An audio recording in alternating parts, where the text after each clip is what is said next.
Hi everyone, welcome to another episode of MemoTalks. And today I want to talk to you all about something that has been going on recently in the past couple of months and that I haven't really shared to the public until right now.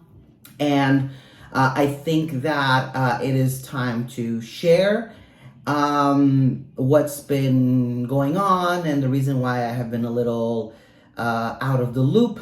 But I want to talk to you all about a recent diagnosis that I got from my doctor. And as you know, that Memo Talks is all about personal development, self-growth, and I touch topics of mental health and through my own personal experience. And I talked about my long journey with seasonal affective disorder. I've talked about body dysmorphia and how I developed eating disorders and so on and so forth, with the hope to be relatable and inspiring and not to be a guru or to look like I'm some sort of thought leader, but honestly to be relatable, because I've noticed that as I do these memo talks, people have DM'd me, people have sent me messages or comments privately or publicly, and they have shared their own story. People have shared their own story, and people have said, I can relate to this episode that you made because I'm going through something similar that you went through, or you basically pulled the story out of my mouth and you told it for me. Those are one of the pieces of feedback that I've gotten. So it makes me feel like I am human, and that I am not just someone on social media as a marketer, as a creator, or whatever you want to call me. But I am someone that goes through similar experiences, that goes through similar struggles, roadblocks, and that I'm here to say that you're not alone, that we're all in this together, and that you are special, wonderful, just the way you are. So with that being said, late February, I went to my doctor. Now, this was an appointment that was quite recurring because I have been suffering with pain overall, and I've gone to PT, so physical therapy, and and did new kinds of stretches, and things weren't working out. But over time, over a period of years, my condition was only getting worse, and we didn't understand what it was. We did ultrasound, we did, the doctor made multiple tests, and basically we didn't know what was going on. However, my depression was only getting worse, as well as my pain. So my doctor basically did an evaluation and everything, and I was recently diagnosed with massive depressive disorder. So it is basically clinical major depression, and that and that I needed to be treated. Now, granted, I have been diagnosed with depression since my early college days. I've had depression since I was 18, with seasonal affective disorder, and then I've been on Prozac, I've been on Zoloft, I've been on Lexapro, and it's had like it's good and bad, but it's never really been effective. So my doctor put me on a new medication, knowing my history on antidepressants, and she put me on Duloxetine, which is basically Cymbalta. I'm not sure if you've heard of Cymbalta, but it's a medication to treat chronic pain. So basically, my major depressive diagnosis is associated or correlated with chronic pain. And when I talk about chronic pain, I'm not talking about a headache, or I'm not talking about a stomach ache, or I'm not talking about just an isolated kind of pain. I'm talking about pain where as soon as I wake up, my feet, my lower back, my arms and shoulders hurt, my stomach hurts, my head hurts, and it was only getting worse. My partner sometimes would, would pick me up or would hold me and be like, "Why are you crying?"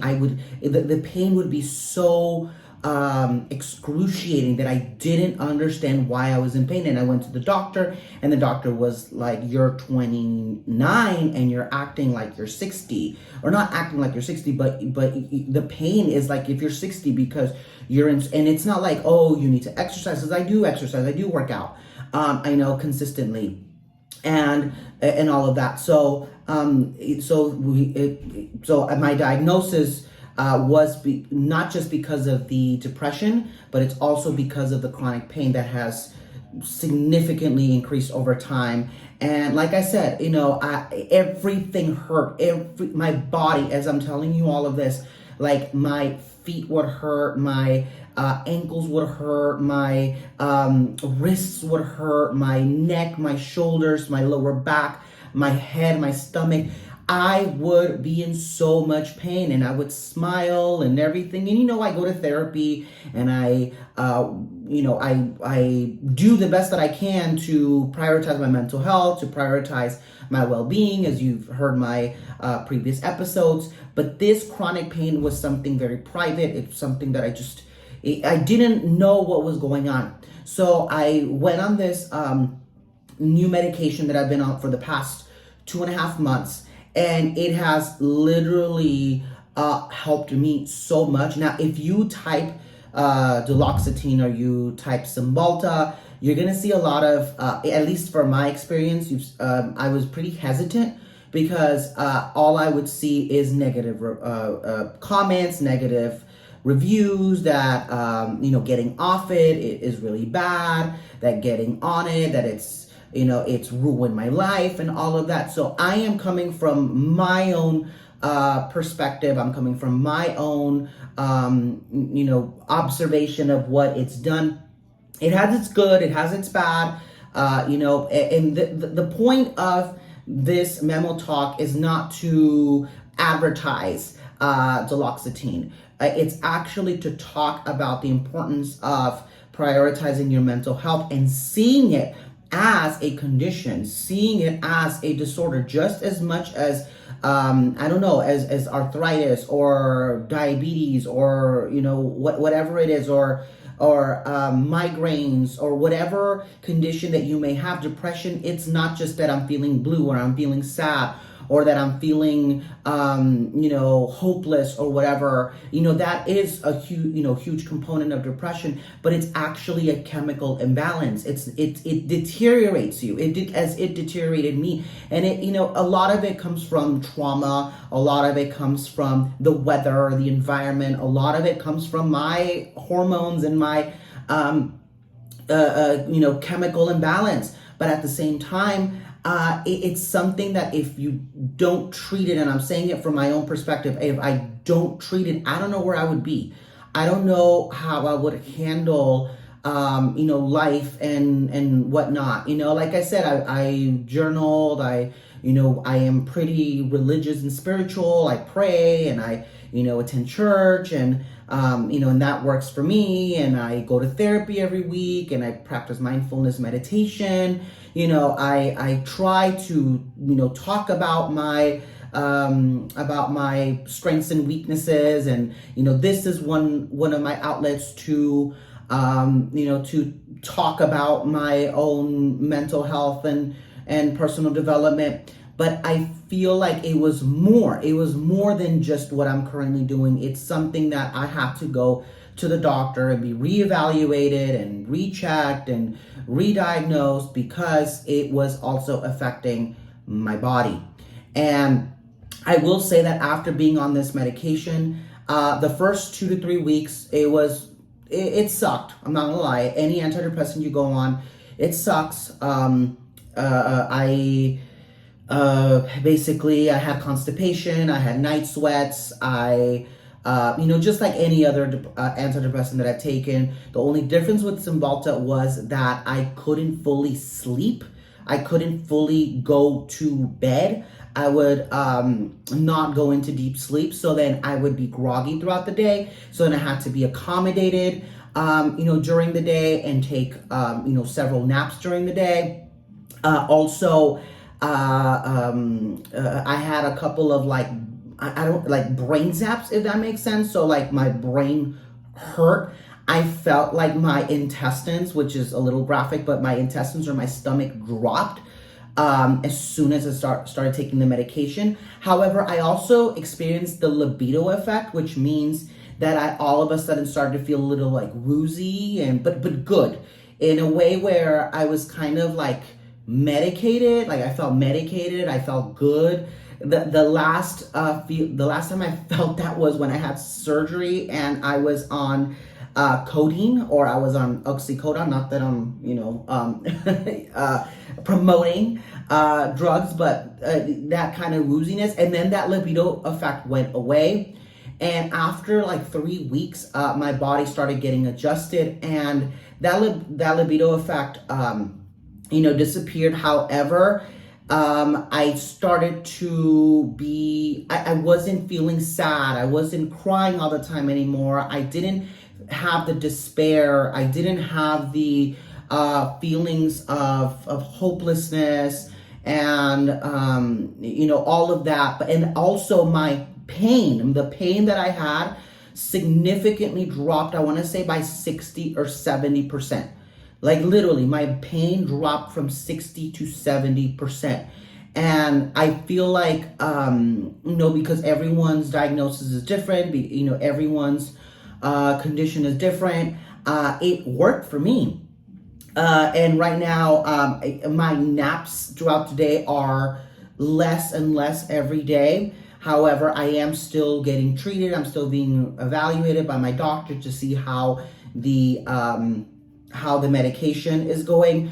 One thing that has significantly impacted me, but not so much, because I am getting medicated, is my body dysmorphia. So I have gained a little bit of weight. I think I gained about 3 pounds, but it's water retention. So Cymbalta has held a lot of my weight, specifically in my face.